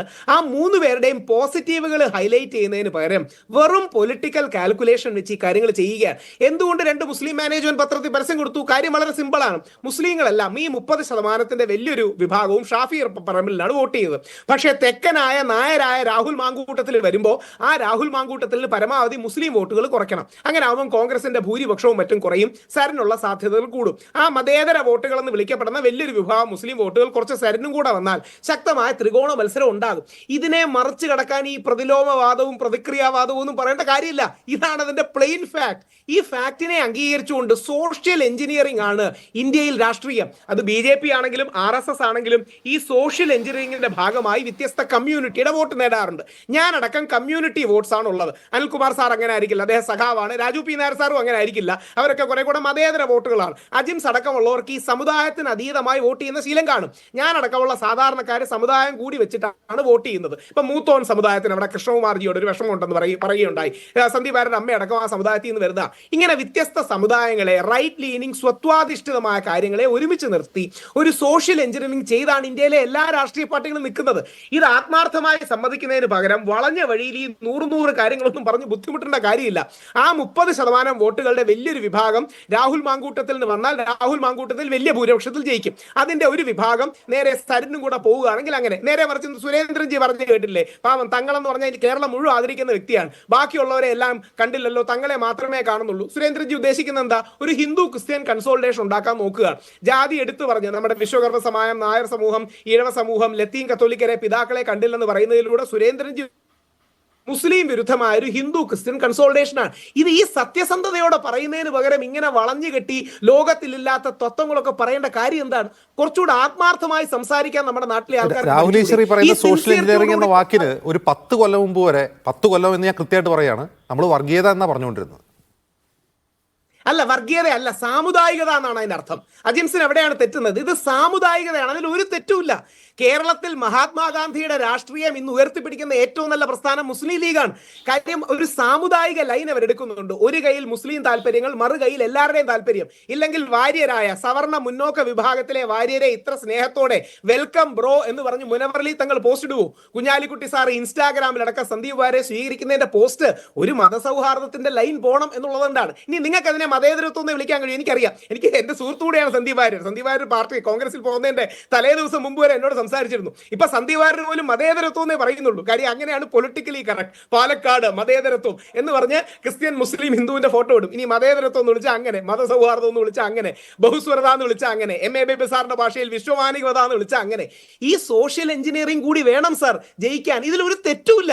ഇതിലെ ഏക തെറ്റെന്താണെന്നറിയാമോ? ഇത് ചെയ്തിട്ട് അതല്ല എന്നിട്ട് കള്ളം പറയും, അന്താരാഷ്ട്ര തത്വങ്ങൾ പറയും, ഇല്ലാത്ത കാര്യങ്ങൾ പറയും. പാലക്കാട്ടിലെ യഥാർത്ഥത്തിൽ സവർണ ഹിന്ദു വോട്ടുകൾ, മുസ്ലിം വോട്ടുകൾ, പിന്നെ 4%-എങ്കിലുള്ള ക്രിസ്ത്യൻ വോട്ടുകൾ ആർക്ക് കൂടുതൽ സമാഹരിക്കാൻ കഴിയും അവർ ജയിക്കും. ഇത്രയല്ലേ ഉള്ളൂ ഇതിലെ സംഭവം. ഈ സംഭവത്തിന് വേണ്ടിയിട്ട് ഇല്ലാത്ത തത്വം പറയുന്നത്. ഒരു കാര്യം കൂടെ, സന്ദീപ് വാര്യർ പണ്ട് പറഞ്ഞ നിലപാടുകൾ ശരിയല്ല എന്ന് മാറ്റി പറഞ്ഞിട്ടില്ലേ? ഇനി സന്ദീപ് വാര്യർ ഓർക്കണം, ഒരു മതസൗഹാർദ്ദ പോസ്റ്റ് എഴുതിയതിന് അദ്ദേഹത്തിന് 1 വർഷം അദ്ദേഹത്തിന്റെ പാർട്ടിയിൽ നിന്ന് മാറി വ്യക്തിയാ. അന്ന് സന്ദീപ് വാര്യരെ ആദ്യം സപ്പോർട്ട് ചെയ്ത വ്യക്തി ഞാനാ. അതായത് ഹിന്ദുവിനും മുസ്ലിമിനും ക്രിസ്ത്യാനിക്കും പരസ്പരം ഉപരോധം ഏർപ്പെടുത്തി ഈ നാട്ടിൽ ജീവിക്കാൻ കഴിയില്ല എന്ന വളരെ നല്ല കാര്യം, എല്ലാവരും സ്വീകരിക്കേണ്ട കാര്യം പറഞ്ഞ സന്ദീപ് വാര്യര. അപ്പൊ അത്തരം നല്ല കാര്യങ്ങൾ വന്നെങ്കിൽ പോസിറ്റീവായ ആൾക്കാരെ കൊണ്ടുവരിക. AK ബാലൻ സാർ, സന്ദീപ്, അല്ലെങ്കിൽ ബിനോയ് വിശ്വം സാർ, CPI പൊതുവെ ആരും അംഗീകരിക്കാത്തവരാണ്, ബിനോയ് വിശ്വം സാർ അടക്കം സന്ദീപ് വാര്യരെ കുറിച്ച് നല്ലത് പറഞ്ഞെങ്കിൽ പോസിറ്റീവായി എടുത്താൽ മതി. അപ്പൊ സന്ദീപ് വാര്യരുടെ പഴയ പാസ്റ്റ് പറഞ്ഞ് മുസ്ലിം വോട്ടുകളിൽ സ്പ്ലിറ്റ് ഉണ്ടാക്കാൻ നോക്കുന്നതിലൊരു നന്മയില്ലാന്ന് CPM തിരിച്ചറിയണം. സഖാവ് അനിൽകുമാർ സാർ ഇത് പറയുമ്പോൾ അതൊരു നന്മയില്ലാത്ത രാഷ്ട്രീയമാണ്. പകരം പോസിറ്റീവുകളെ ഉയർത്തി. സരിൻ ഒരുപാട് കഴിവുള്ള വ്യക്തിയാണ്, സരിനാണ് ഏറ്റവും ത്യാഗം ചെയ്തത്. ഇത്രയും ഉന്നതമായ സിവിൽ സർവീസ് കളഞ്ഞിട്ട് വന്ന സരിന. ഇനി രാജു പി നായർ സാർ സരിന്റെ പ്രസ് മീറ്റുകളെ കുറിച്ച് പറയുന്നത് കേട്ടു. സരിൻ ഒരു മാസം മുമ്പ് ഡിജിറ്റൽ KPCCയുടെ ഹെഡ് ആയിരുന്നില്ലേ? അപ്പം ഈ വ്യക്തിവിരോധം തീർക്കുന്നതല്ല പോസിറ്റീവ് പൊളിറ്റിക്സ് എന്ന് പറയുന്ന ഒരു കാര്യം. പോസിറ്റീവുകളിൽ ബിൽഡ് ചെയ്യുന്ന ഒരു രാഷ്ട്രീയം നമ്മുടെ നാട്ടിൽ വന്നാൽ നല്ലതാണ്. 3 പേരെയും വ്യക്തിപരമായിട്ട് അറിയാം, 3 പേരും പ്രഗത്ഭരാണ്. കൃഷ്ണകുമാർജി കുറെ കൂടെ ഒരു ബാക്ക് റൂം ഓപ്പറേറ്ററാണ്, ചാനൽ ചർച്ചകളിൽ ബ്ലാസ്റ്റ് ചെയ്യുന്ന ആളല്ല. പക്ഷെ 3 പേർക്കും പോസിറ്റീവ് ഉണ്ട്. ആ പോസിറ്റീവുകളെ ഹൈലൈറ്റ് ചെയ്തുകൊണ്ട് രാഷ്ട്രീയം പറയണം. സോഷ്യൽ എഞ്ചിനീയറിംഗ് ചെയ്താൽ, സാമുദായിക രാഷ്ട്രീയം നടത്തിയാൽ അത് പറയുന്നതിന് ഒരു തെറ്റുമില്ല. അത് സത്യസന്ധമായി തുറന്നു പറഞ്ഞാൽ അത് ഒരു വരി കൂടെ പറഞ്ഞ് അവസാനിപ്പിക്കാം. NA ബേബി സാർ വർഷങ്ങൾക്ക് മുമ്പ് പറഞ്ഞിട്ടുണ്ടായിരുന്നു, സ്വത്ത് രാഷ്ട്രീയമെങ്കിൽ സ്വത്ത് രാഷ്ട്രീയം അതൊരു രാഷ്ട്രീയ അവബോധത്തിന്റെ തുടക്കമാണല്ലോ എന്ന്. അന്നത്തെ ഒരു മുസ്ലിം വിഷയത്തിൽ പറഞ്ഞതാ. ഇതൊരു രാഷ്ട്രീയ അവബോധത്തിന്റെ തുടക്കമായി ഒരു കമ്മ്യൂണിറ്റി പൊളിറ്റിക്സിന്റെ ഭാഗമായിട്ട് എടുത്താൽ മതി. അല്ലാതെ ശ്രീ അനിൽകുമാർ, ഇന്ന് മന്ത്രി MP രാജേഷ് ഈ പത്രപരസ്യത്തെ കുറിച്ച് വിശദീകരിക്കുമ്പോൾ അദ്ദേഹം പറയുന്നത് എന്തുകൊണ്ട് ഈ പത്രങ്ങൾ തെരഞ്ഞെടുത്തു എന്ന് ചോദിക്കുമ്പോൾ അദ്ദേഹം പറഞ്ഞു ഞങ്ങളിൽ പണം ഉണ്ടായിരുന്നില്ല, കുറഞ്ഞ പൈസയ്ക്ക് ചെയ്യാൻ വേണ്ടിയാണ് ഇത് ചെയ്തതെന്ന് പറഞ്ഞു. ഓക്കെ, പക്ഷെ അങ്ങനെയാണെങ്കിൽ ദേശാഭിമാനിയിൽ നിങ്ങൾക്ക് അത് ഫ്രീ ആയിട്ട് പ്രസിദ്ധീകരിക്കാമല്ലോ. ഈ വിവരങ്ങൾ ദേശാഭിമാനി വായിക്കുന്നവർ അറിയണ്ടേ? ഇനി മറ്റൊരു കാര്യം, മാതൃഭൂമിയിൽ മറ്റൊരു ഇംഗ്ലീഷ് പത്രത്തിൽ ഇത് നൽകി. ഈ സന്ദീപ് വാര്യരെ കുറിച്ചുള്ള ഈ പ്രധാനപ്പെട്ട വിവരങ്ങൾ ആ പരസ്യത്തിലില്ല. അതെന്തുകൊണ്ടാണ്? മറ്റൊരു കാര്യം, ഇനി വർഗീയതയെ ചെറുക്കലാണ് CPMന്റെ ലക്ഷ്യമെങ്കിൽ, അത് യഥാർത്ഥത്തിൽ നിങ്ങളുടെ ലക്ഷ്യമാണെങ്കിൽ, പാലക്കാട് മണ്ഡലത്തിൽ ഏറ്റവും ശക്തമായ വർഗീയ പ്രചാരണം നടത്തുന്നത് BJP ആണ്. ഞാനതിന് സാക്ഷിയാണ്. സ്ഥാനാർത്ഥിയുടെ പര്യടനത്തിൽ ഉൾപ്പെടെ അവർ പറഞ്ഞുകൊണ്ടിരിക്കുന്ന കാര്യത്തിൽ ഞാൻ സാക്ഷിയാണ്, ഞാൻ കണ്ടതാണ്. മുനമ്പം വിഷയം പാലക്കാട്ട് ഒരു തെരഞ്ഞെടുപ്പ് വിഷയമായി BJP ഉപയോഗിക്കുന്നു. RSS ഗ്രൗണ്ട് ലെവലിൽ അവിടെ കൽപ്പാത്തിയും നൂറണിയും പോലുള്ള അഗ്രഹാരങ്ങൾ പോലും നാളെ വഖഫ് ബോർഡ് ക്ലെയിം ചെയ്യാൻ പോവുകയാണെന്ന വ്യാജ പ്രചാരണം അഴിച്ചുവിടുന്നുണ്ട് BJP അവിടെ. അതിനെതിരെ നിങ്ങൾ ഒരു വരി മാതൃഭൂമിയിലോ മറ്റേതെങ്കിലും പത്രത്തിലോ പറയുന്നില്ല. എന്തുകൊണ്ടാണ്? അല്ല, മുനമ്പം വിഷയമൊന്നും പാലക്കാട്ടെ മനുഷ്യരുടെ വിഷയങ്ങളല്ല. പക്ഷെ അവരത് പറയുന്നുണ്ട്, സത്യമാണ്. അവരത് വ്യാപകമായി പ്രചരിപ്പിക്കുന്നു. അവര് പറയുമല്ലോ, വിഷനാവ് കൊണ്ട് എന്തെല്ലാം കള്ളം പറയും. അപ്പൊ ആ വിഷനാവിനെ ചെറുക്കണ്ടേ? ഞാൻ പറയാം. ആ വിഷനാവിനെ ഒറ്റ നിമിഷം അത് ചോദിക്കാൻ കാരണം റൈറ്റ് നൗ ഇപ്പോൾ അവിടെ വിഷം പ്രചരിപ്പിച്ചുകൊണ്ടിരിക്കുന്ന ആരാണെന്ന് നിങ്ങൾക്ക് നന്നായിട്ട് അറിയാം. സന്ദീപ് മുമ്പ് പറഞ്ഞ കാര്യത്തെക്കുറിച്ചാണ് നിങ്ങളുടെ ആക്ഷേപം. ഇപ്പോൾ അദ്ദേഹം വിഷം വമിക്കുന്നു, നിങ്ങൾക്കും അഭിപ്രായമില്ല. അദ്ദേഹം ക്രിസ്റ്റൽ ക്ലിയർ കോമ്രേഡാണ്. അങ്ങനെയാണെങ്കിൽ ഇപ്പോൾ വിഷം നടത്തുന്ന വിഷപ്രചാരണത്തിലേ നിങ്ങൾ ചെറുക്കേണ്ടത് ഈ തെരഞ്ഞെടുപ്പ് സമയത്ത്? അങ്ങ് ഇടപെടരുത്. ഒന്ന്, ഇപ്പോൾ ഈ Sandeep Warrier crystal clear comrade ആണെന്ന് ഒരു കാലത്തും AK ബാലൻ പറഞ്ഞിട്ടില്ല. AK ബാലൻ പറഞ്ഞത് എന്താണെന്ന് ശരിക്കും കേട്ട് കഴിഞ്ഞാൽ അദ്ദേഹത്തിന് അങ്ങനെ ആകാനാകുമെന്ന് പറഞ്ഞു. അതിന് അദ്ദേഹം RSSുമായുള്ള ബന്ധം വിടണമെന്ന് പറഞ്ഞു. ഇവിടെ അജിംസ് വളരെ കഷ്ടപ്പെട്ട് സന്ദീപ് വാര്യരോട് ചോദിക്കുകയാണ്, എന്തിന് RSSുമായിട്ടുള്ള ബന്ധത്തെക്കുറിച്ച്. ഇയാൾക്കത് പ്രസംഗിക്കാൻ മേലായിരുന്നു. കോൺഗ്രസിൻ്റെ താരപ്രചാരകനായി വേദിയിൽ നിറഞ്ഞാടുമ്പോൾ RSSന് ഒരു 4 വാക്ക് പ്രസംഗിക്കാൻ മേലായിരുന്നു. ഞാൻ OK വാസുവിൻ്റെ പ്രസംഗം ഇട്ടുതരാം, സുധീഷ് മിനിയുടെ പ്രസംഗം തരാം. മറുവശത്ത് സന്ദീപ് വാര്യർ RSSന് നടത്തിയൊരു പ്രസംഗം കാണിക്കുക. നിങ്ങൾ ചോദിച്ചപ്പോൾ നിങ്ങളിത് പിടിച്ചു നിൽക്കാൻ വേണ്ടി ഒരു വാചകകൾ പറഞ്ഞു കാണും. പച്ചക്കള്ളല്ലേ? ഇനി അങ്ങനെയാണെങ്കിൽ ഇന്ന് ഈ തെരഞ്ഞെടുപ്പിൻ്റെ തലേ ദിവസം ഈ RSSന് കാര്യാലയം ഉണ്ടാക്കി കൊടുക്കുന്നതിനോട് കോൺഗ്രസിൻ്റെ അഭിപ്രായം എന്താ? ഇവിടെ നിങ്ങൾ വിഷനാവ് കൊണ്ട് സുരേന്ദ്രൻ പറയുമ്പോൾ സുരേന്ദ്രന് മാത്രമല്ല ആയിരക്കണക്കിന് RSSകാരെ അടവച്ച് വിധിക്കുന്ന കാര്യാലയം ഉണ്ടാക്കുന്നതിന് സ്വന്തം സ്ഥലം കൊടുക്കാൻ പോകുന്ന ഒരാളാണ് ഇദ്ദേഹം. അതാണ് അയാളുടെ വർത്തമാനം. ആ വർത്തമാനമുള്ള ഒരു മനുഷ്യനെ തുറന്നു കാണിക്കുക എന്നുള്ളത് ഞങ്ങളുടെ രാഷ്ട്രീയം തന്നെയാണ്. പിന്നെ കാൽപ്പാത്തിയിൽ ഇങ്ങനെ ഏതാണ്ട് പിന്നെ വക്കഫിന് സ്ഥലം ചോദിക്കുന്നൊക്കെ പറഞ്ഞപ്പോൾ ഞാൻ തന്നെയല്ലേ നമ്മുടെ മീഡിയ വണ്ണിൻ്റെ ചർച്ചയിൽ വെല്ലുവിളിച്ചത്. ഞാൻ ഏഷ്യാനെറ്റിലെ ചർച്ചയിൽ വെല്ലുവിളിച്ചല്ലോ. BJPക്കാരന് സുരേഷിനെ വെല്ലുവിളിച്ചല്ലോ. ഏത് സർവേ നമ്പരിൽപ്പെട്ട ഏത് സ്ഥലം ചുണയുണ്ടെങ്കിൽ ഈ ഭീരുവായ സുരേന്ദ്രൻ കൽപ്പാത്തിയിലേക്ക് വരൂ, ഞാനവിടെ വരാം, വെല്ലുവിളിച്ചല്ലോ ഞാൻ. അപ്പം ഞങ്ങൾ വെല്ലുവിളിക്കാതിരിക്കുക. BJPക്കാർ കള്ളം പറയുന്നിടത്തല്ല. പിന്നെ നിങ്ങൾ മനസ്സിലാക്കേണ്ടത്, അല്ല, ഇത് കേവലം കള്ളം പറയുന്നതല്ല അനിൽകുമാർ. ഞാൻ അങ്ങനെ തടസ്സപ്പെടുത്തിയല്ല. ഞാൻ ഒരു കാര്യം കൂടി ചോദിക്കട്ടെ. ഇത് കള്ളം പറയലല്ല, തെറ്റായ ഒരു കാര്യം വർഗീയ ലക്ഷ്യത്തോടെ വർഗീയ പരാമർശം നടത്തി പ്രചരിപ്പിക്കുകയാണ് തെരഞ്ഞെടുപ്പ് കാലത്ത്. അത് ഒരു പ്രധാനപ്പെട്ട ക്രൈമാണ്. ഇനി സന്ദീപ് വാര്യർ ഈ പറഞ്ഞിട്ടുള്ള ഫേസ്ബുക്കിൽ എഴുതിയിട്ടുള്ള മുഴുവൻ വിഷപ്രചാരണങ്ങളും നടത്തിയിട്ടുള്ളത് പിണറായി വിജയൻ ആഭ്യന്തരമന്ത്രി ആയിരിക്കുമ്പോഴാണ്. ഒരു കേസെടുത്തിട്ടുണ്ടോ നിങ്ങൾ? അവിടെയാണ് നിങ്ങൾ തിരിച്ചറിയേണ്ട പ്രധാനപ്പെട്ട കാര്യം. നമ്മുടെ രാജ്യത്തെ ഇന്നത്തെ മാധ്യമങ്ങളിൽ, നവമാധ്യമങ്ങളിൽ ഇതുമായി ബന്ധപ്പെട്ട കേസിനെ സംബന്ധിച്ച് ഹൈക്കോടതിയുടെ അന്തിമ വിധി എന്താ, സുപ്രീം കോടതിയുടെ വിധി എന്താ? ആ കേസുകൾക്ക് പരിമിതികളുണ്ട്. അത് നിങ്ങൾ ദയവായി മനസ്സിലാക്കണം. അതുകൊണ്ട് ഇപ്പം തന്നെ പിണറായി വിജയൻ്റെ തലയിലേക്ക് സന്ദീപ് വാര്യർ ചെയ്ത് വമ്പിക്കുന്ന മുഴുവൻ വിഷവും അതിന്റെ ഉത്തരവാദിത്വം പിണറായി വിജയന്റെ തലയിൽ വെക്കാൻ ആ വിധിയെക്കുറിച്ച് ഞാൻ അജ്ഞനാണ്. സാമൂഹിക മാധ്യമങ്ങൾ വഴിയുള്ള വിഷപ്രചാരണങ്ങൾക്കെതിരെ കേസെടുക്കാൻ പാടില്ല എന്ന് സുപ്രീം കോടതി വിധിച്ചതായിട്ട് എനിക്ക് അറിയില്ല. അങ്ങനെ ഒരു വാർത്ത എൻ്റെ ശ്രദ്ധയിൽപ്പെട്ടിട്ടില്ല. പക്ഷേ ബാബരി മസ്ജിദ് വിധിയെ വിമർശിച്ചു എന്നതിൻ്റെ പേരിൽ നൂറുകണക്കിന് ആൾക്കാർക്കെതിരെ പിണറായി വിജയൻ ഇവിടെ കേസെടുത്തിട്ടുണ്ട്. പിണറായി വിജയൻ്റെ പോലീസ് തെറ്റായ കാര്യമാണ് പറയുന്നത്. നിങ്ങൾ ഇന്നത്തെ രാത്രിയിൽ RSSനും സംഘപരിവാറിനും ഒരു നിങ്ങളുടെ ഒരു ചാനൽ ഉപയോഗിക്കുന്ന തെറ്റായ കാര്യമാണ്. ഒരു RSSനും അനുകൂലമായ ഒരു കേസും കേരളത്തിൽ എടുക്കത്തില്ല. RSSന് അനുകൂലമായി കേസെടുത്തു എന്നല്ല, സന്ദീപ് വാര്യർ ഈ നടത്തിയിട്ടുള്ള വിഷപ്രചാരണങ്ങൾ പിണറായി വിജയൻ ആഭ്യന്തരമന്ത്രി ആയിരിക്കുമ്പോഴാണ്. അയാൾക്കെതിരെ ഒരൊറ്റ കേസെടുത്തിട്ടില്ല. നമുക്കത് പറയാം. അയാൾക്കെതിരെ ഒരൊറ്റ കേസെടുത്തിട്ടില്ല. എത്രത്തോളം? മലപ്പുറം ജില്ലയിൽ ഒരു ആന ചെരിഞ്ഞു എന്ന് പറഞ്ഞ് വിഷപ്രചാരണം നടത്തിയ ആൾ അന്നും കേസെടുത്തിട്ടില്ല. ഞാനതിന് മറുപടി പറയുന്നുണ്ട്. നിങ്ങളിപ്പോൾ ഇവിടെ ഉന്നയിക്കപ്പെട്ട കാര്യങ്ങൾക്കൊന്ന് മറുപടി പറയട്ടെ. ഓക്കെ. മതനിരപേക്ഷതയിൽ ഞങ്ങളുടെ ക്രെഡിബിലിറ്റിയാണ് അങ്ങ് ആദ്യം ചോദ്യം ചെയ്തത്. ആ ചോദ്യത്തിന് ഉത്തരം പറയണ്ടേ? ഞങ്ങൾ ഈ ഇന്ത്യ രാജ്യത്ത് BJPക്കെതിരായിട്ട് UPA സർക്കാരിന് പിന്തുണ കൊടുത്തത് ഞങ്ങളുടെ ക്രെഡിബിലിറ്റി അല്ലേ?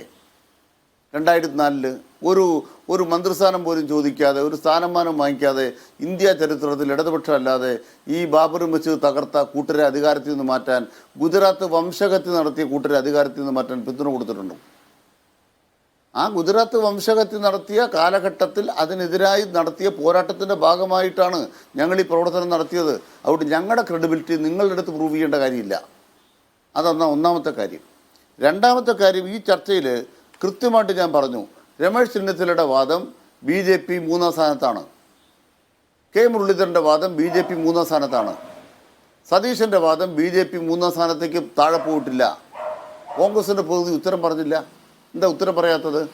കോൺഗ്രസിൻ്റെ പ്രതിനിധിക്ക് ഉത്തരം പറയേണ്ടി വരാത്തതിന് കാരണം കോൺഗ്രസിൻ്റെ പ്രതിനിധി വളരെ വേഗം, വളരെ പെട്ടെന്ന് BJPയെ 2-ാം സ്ഥാനത്താക്കുന്ന, അല്ലെങ്കിൽ BJPയെ അതിന് മുന്നിൽ കൊണ്ടുവരാൻ ശ്രമിക്കുന്ന കോൺഗ്രസിൻ്റെ ഡീലിൽ പങ്കെടുത്തിരിക്കുകയാണ് സതീശൻ്റെ ഡീൽ.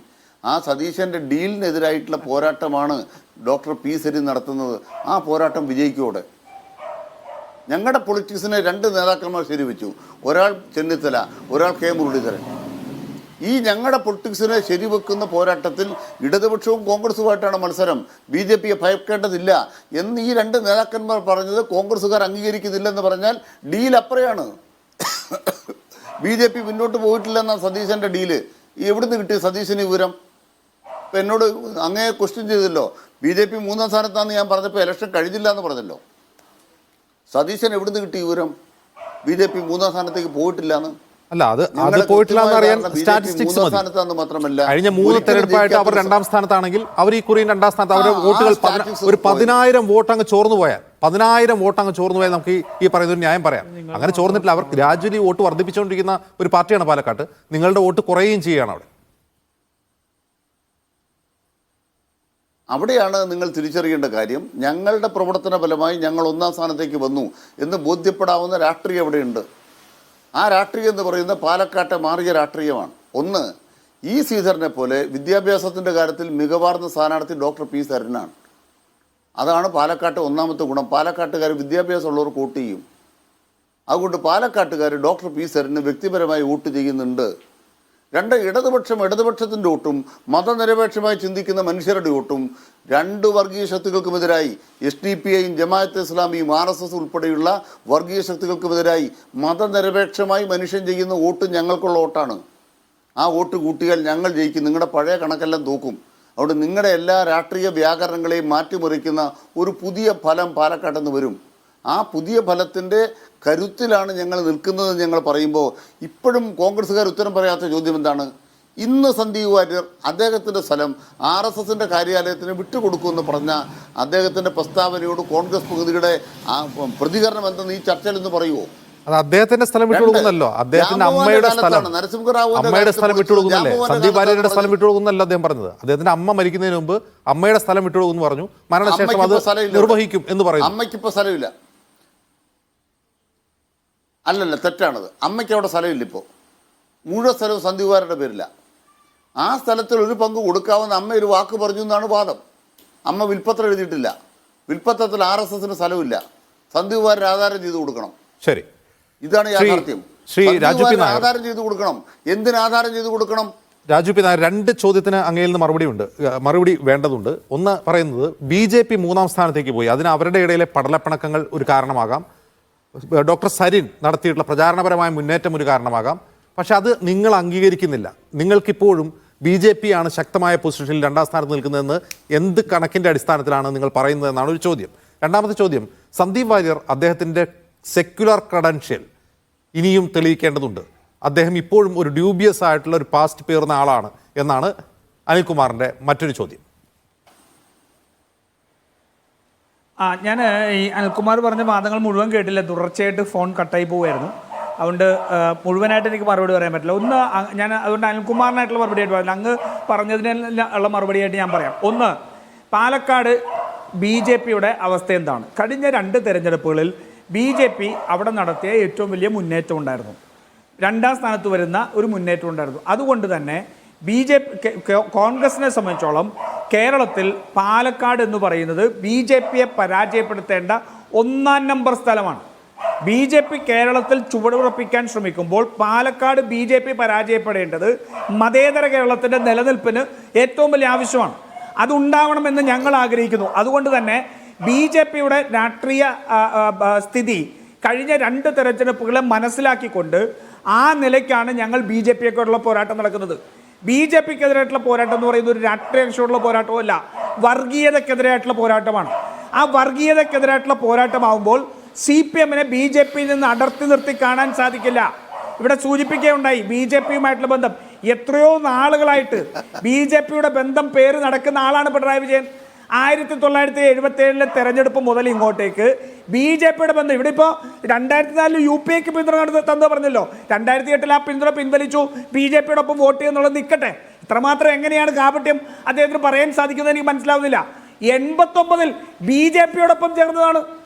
89 BJPയോടൊപ്പം ചേർന്നാണ് VP സിംഗ് ഗവൺമെൻറ് വന്നത്, ഇല്ലേ?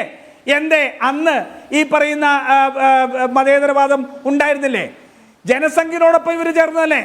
ലാൽകൃഷ്ണ അദ്വാനിയും വാജ്പേയിയും ഉൾപ്പെടെ കേരളത്തിൽ കൊണ്ടുവന്ന് പൊളിറ്റിക്കൽ ഐഡന്റിറ്റി ഉണ്ടാക്കി കൊടുത്ത രാഷ്ട്രീയ പാർട്ടി ആരാ? CPM അല്ലേ? നിങ്ങളിതൊക്കെ മറന്നിട്ടാണോ പറയുന്നത്? BJPയുമായിട്ടുള്ള അവിശുദ്ധ ബാന്ധവം ഇപ്പം മറനീക്കി പുറത്തു വന്നിരിക്കുകയാണ്. കഴിഞ്ഞ തെരഞ്ഞെടുപ്പിൽ ഉൾപ്പെടെ ഉണ്ടായിരുന്ന ഞാൻ ADGP വിവാദം തൃശ്ശൂർ പൂരം 1ലേക്ക് ഞാൻ കിടക്കുന്നില്ല. നോക്കൂ, ഒന്നാമത്തെ കാര്യം. രണ്ടാമത്തെ കാര്യം, ഇന്നത്തെ ദിവസം ഈ ഒരു പത്രപരസ്യം 2 തെരഞ്ഞെടുക്കപ്പെട്ട മാധ്യമ ഇതിൽ ഈ പത്രപരസ്യം തെരഞ്ഞെടുപ്പ് ചട്ടങ്ങളെ ലംഘിച്ചുകൊണ്ട്, ഇല്ലേ, തെരഞ്ഞെടുപ്പ് ചട്ടങ്ങളെ ലംഘിച്ചുകൊണ്ട് ഈ 2 പത്രത്തിൽ പരസ്യം കൊടുക്കുന്നതിൻ്റെ ഉദ്ദേശം വർഗീയത അല്ലെങ്കിൽ എന്താണ്? കാഫിർ സ്ക്രീൻഷോട്ട് നടത്തിയ വടകരയിലെ വർഗീയ രാഷ്ട്രീയം ഇന്ന് BJPയേക്കാൾ ഭീകരത്വമുള്ള, BJPയേക്കാൾ അപകടകരമായ കേരളത്തിലെ മതേതരത്തെ പിന്നിൽ നിന്ന് കുത്തുന്ന നശിപ്പിക്കുന്ന 1ാം നമ്പർ വർഗീയവാദി പിണറായി വിജയനല്ലേ? 1ാം നമ്പർ വർഗീയവാദി. ഞാൻ ചോദിക്കട്ടെ അജിംസെ, ഈ ഈരാറ്റുപേട്ടയിൽ വന്നല്ലോ, ഈ ഈരാറ്റുപേട്ടയിൽ വന്നപ്പോൾ ഈ വർഗീയവാദിയായ പിണറായി വിജയൻ ആഭ്യന്തരമന്ത്രി എന്താ പറഞ്ഞത്? ഒരു സമുദായത്തിൽപ്പെട്ടവരാണ് ആ കുറ്റവാളിത്വത്തിൽ പങ്കെടുത്തത്, അല്ലേ? ഒരു സമുദായത്തിൽപ്പെട്ടവരാണ്. ഉത്തർപ്രദേശിലെയും ഗുജറാത്തിലെയും രാജസ്ഥാനിലെയും ഉൾപ്പെടെയുള്ള സ്ഥലങ്ങളിൽ BJPയുടെ ആഭ്യന്തരമന്ത്രിമാർ കുറ്റകൃത്യത്തിൽ മതം നോക്കി പോകുന്ന ആ ആഭ്യന്തരമന്ത്രിമാരുടെ മനസ്ഥിതിയല്ലേ പിണറായി വിജയന്റെ? ഈ ചരിത്രത്തിൽ, കേരളത്തിന്റെ ചരിത്രത്തിൽ ഏതെങ്കിലും ഒരു ആഭ്യന്തരമന്ത്രി ഒരു ക്രിമിനൽ കുറ്റത്തിന്റെ മതം നോക്കിപ്പോയിട്ടുണ്ടോ? അത് പോയിട്ടുണ്ടെങ്കിൽ പിണറായി വിജയനാണ്. ശരി, പിണറായി വിജയൻ അതായത് സന്ദീപ് വാര്യർ RSS വിട്ട് കോൺഗ്രസിൽ ചേരുമ്പോൾ അദ്ദേഹത്തിന്റെ പാസ്റ്റ് പൂർണ്ണമായും തള്ളി പറഞ്ഞിട്ടില്ല, അദ്ദേഹത്തിന്റെ സെക്യുലർ ക്രെഡൻഷ്യൽ തെളിയിച്ചിട്ടില്ല എന്ന് പറഞ്ഞു. ഞാനൊരു ഉദാഹരണം പറയാം. 2023 മധ്യപ്രദേശ് തെരഞ്ഞെടുപ്പിൽ കിഷോരിലാൽ എന്ന് പറയുന്ന ഒരു BJP നേതാവ് തെരഞ്ഞെടുപ്പിൽ തൊട്ടു മുമ്പ് കോൺഗ്രസിലേക്ക് വന്നു. അദ്ദേഹം തെരഞ്ഞെടുപ്പ് കഴിഞ്ഞപ്പോൾ തിരിച്ച് വീണ്ടും BJP-യിലേക്ക് പോയിട്ട് പറഞ്ഞൊരു കാര്യമുണ്ട്, RSS എന്നെ നിയോഗിച്ചതാണ് കോൺഗ്രസിലേക്ക് എന്ന്. കോൺഗ്രസിനെ കുഴപ്പത്തിലാക്കാൻ എന്നെ RSS നിയോഗിച്ചതാണെന്ന് അദ്ദേഹം തുറന്നു പറഞ്ഞു. ഈ ഒരു സാഹചര്യത്തിൽ വേണം ഈ സെക്യുലർ ക്രെഡൻഷ്യൽ തെളിയിച്ച ശേഷമേ ഈ സന്ദീപ് വാര്യരെ പേറേണ്ടതുള്ളൂ എന്ന CPM-ന്റെ വിമർശനം സാധുതയുള്ളതാവുന്നു. അജിംസ, അനിൽകുമാറിനും CPM-നും അവരവരുടെ അനുഭവത്തിൽ നിന്നാ പറയാൻ പറ്റുക. OK വാസു ഇന്നും RSS-കാരനായിട്ട് CPM-നകത്ത് തുടരുന്നു. ബ്ലോക്ക് പഞ്ചായത്ത് പ്രസിഡന്റായി, ദേവസ്വം ബോർഡിലായി. OK വാസു RSS-കാരനായിട്ട് CPM-ൽ തുടരാൻ, അതിന്റെ ഐഡന്റിറ്റി നിലനിർത്തി RSS-ൽ തുടരാൻ CPM-ന് സമ്മതമാണ്. അതാണ് അവരുടെ അനുഭവം. കൂടെ കിടക്കുന്നവരല്ലേ രാപ്പനി അറിയൂ. അതുകൊണ്ട് അവരുടെ അനുഭവം പറയുന്നതാണ്. നിങ്ങൾ മധ്യപ്രദേശിലേക്കൊന്നും പോകണ്ട.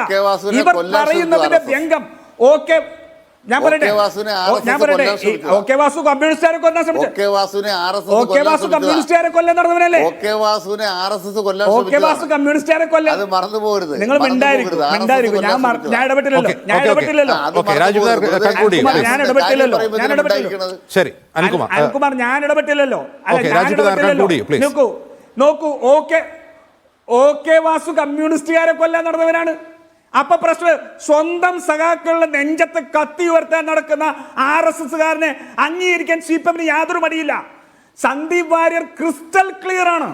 മതേതരവാദിയായി ക്രിസ്റ്റൽ ക്ലിയർ ആയ നല്ല മനുഷ്യനായ സന്ദീപ് വാര്യർ CPM-ൽ ചെന്നിരുന്നെങ്കിൽ യാതൊരു കുഴപ്പമില്ലായിരുന്നു. അത് കോൺഗ്രസിലേക്ക് വന്നപ്പോൾ BJP-ക്ക് തിരിച്ചടി ലഭിക്കുന്നു എന്നുള്ള ബോധ്യമാണ് CPM-ന്റെ പ്രശ്നം. BJP പരാജയപ്പെടുന്നു എന്നുള്ള ബോധ്യമാണ് CPM-ന്റെ പ്രശ്നം. കാരണം അടുത്ത തെരഞ്ഞെടുപ്പിൽ കോൺഗ്രസിനെ കേരളത്തിൽ പരാജയപ്പെടുത്താൻ CPM-ഉം BJP-യും പിണറായി വിജയൻ RSS-ന്റെ ഹൊസാബിലെ ഉൾപ്പെടെ നടത്തിയിട്ടുള്ള മുഴുവൻ ധാരണകളും അട്ടിമറിക്കപ്പെടാൻ പോകുന്ന ഒരു തെരഞ്ഞെടുപ്പാണ് പാലക്കാട് തെരഞ്ഞെടുപ്പ്. അവിടെ കോൺഗ്രസ് ജയിച്ചാൽ, കോൺഗ്രസ് മൃഗീയ ഭൂരിപക്ഷത്തോടുകൂടി വിജയിച്ചു കഴിഞ്ഞാൽ കേരളത്തിൽ ഈ പറയുന്ന പ്രശ്നം. ഓക്കെ, ഞാൻ വരാം. ശ്രീ രാഹുൽ ഈശ്വർ, ഇവിടെ ഒരു ക്വസ്റ്റ്യൻ. ഒരു ദീർഘകാലം സംഘപരിവാറിൽ RSS-ൽ പ്രവർത്തിച്ച ഒരാൾ ഒരു സുപ്രഭാതത്തിൽ ആ ഐഡിയോളജിക്ക് മറന്ന് ഒരു മതേതര പാർട്ടിയിൽ ചേരുക, ഇതിൽ സംശയം ഉന്നയിക്കുന്ന പലരുണ്ട്. ഇപ്പോൾ അനിൽകുമാറിനെ പോലെ തന്നെ അങ്ങനെ കഴിയുമോ? ഒരാൾക്ക് പൂർണ്ണമായി ഒരു പ്രത്യയശാസ്ത്രം മാറാൻ കഴിയുമോ? അതോ അദ്ദേഹം RSS-ന്റെ ഐഡിയോളജി കോൺഗ്രസിലേക്ക് കൂടി പകർത്തുമോ എന്നുള്ള ഒരു സ്വാഭാവിക സംശയമാണ്. അങ്ങനെ ഒരാൾക്ക് മാറാൻ കഴിയുമോ പെട്ടെന്ന് എന്നുള്ളത്?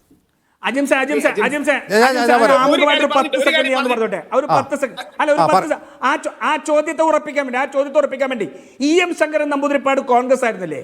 AK ഗോപാലൻ കോൺഗ്രസ് ആയിരുന്നില്ലേ?